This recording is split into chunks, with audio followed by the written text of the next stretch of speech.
Conversation saviors, use this line when you run out of things to say. What's up, awesome people? Today we're diving into the art of small talk with a game changer for all you young adults out there. Use this line when you run out of things to say.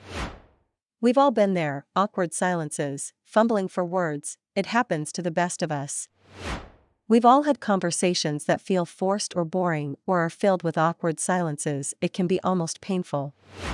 But fear not, because today, I've got some tricks up my sleeve that will turn those crickets into captivating conversations. Let's get started.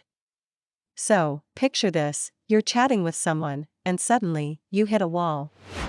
Awkward silence sets in, and you're desperately searching for something, anything, to keep the conversation flowing. The first tactic is to embrace the silence. Instead of panicking, take a deep breath and smile. It's okay to have a moment of quiet, it's what you do next that matters. Now, let's talk about the power of observation. Imagine you're at a party, and you've exhausted the usual small talk topics.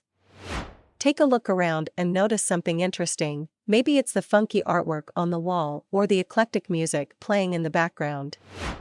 Use what you see as a conversation starter. For instance, hey, have you checked out that artwork? It's so unique. What do you think? The 3-second rule is your secret weapon. When the conversation hits a lull, challenge yourself to come up with something to say within 3 seconds. It could be a simple observation, a question, or even a playful comment.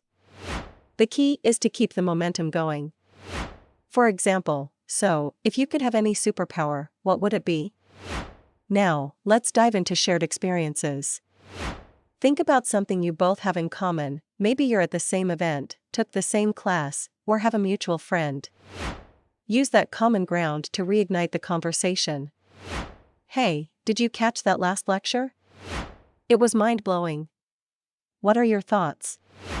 The future plans gambit is a classic move. Ask the person about their upcoming plans or goals. It not only keeps the conversation going, but also gives you insight into their interests. Any exciting plans for the weekend? I'm on the lookout for something fun to do.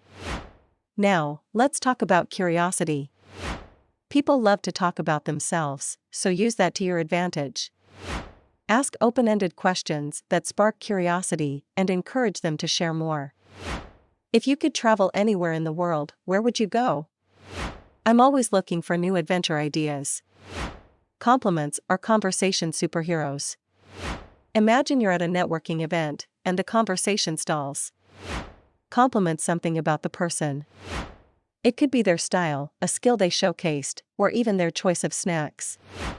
I couldn't help but notice your presentation skills, they were impressive. How did you develop them? Most people have their guard up when they first meet you. They aren't sure if you're going to be competitive or try to put them down in some way. So the first trick you can apply to grease the wheels early with a compliment. This isn't something you have to do to make a small talk go well. But it helps you start the conversation with a positive vibe. There's a lot of potential compliments you could give someone. That said, there's 3 easy types you can focus on for small talk. Their work, their energy, or a platonic physical compliment.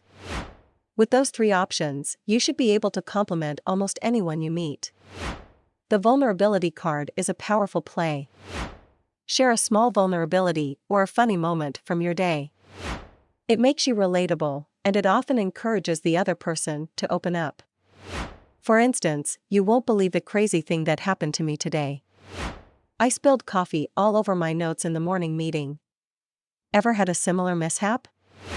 There are 2 tricks to get other people excited about the conversation. They're both super easy to do, but most people don't do them. Which is why small talk feels so painful at times. For example, here's a common small talk conversation. Where are you from originally? I'm from Tampa, Florida. Where are you from? Is it nice there? These are boring questions that no one is going to be excited to answer. It's very similar, but watch how you can ask instead, why Utah? Why you live in Utah? With these questions, you peel the onion. You goes one level deeper by asking why questions that get someone talking about what they value. This may seem hard to work into a conversation, but it's actually quite simple. You just do it in 2 phases. Where do you live? That's cool. Why do you live there? What do you do for work? Interesting.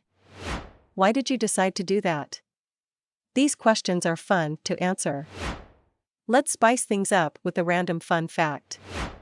Imagine you're chatting with someone, and the conversation hits a plateau. Drop an interesting or amusing fact. It's unexpected and often leads to a fun exchange. Did you know that honey never spoils? Random, right? Any quirky facts you've come across lately? Last but not least, the pop culture reference.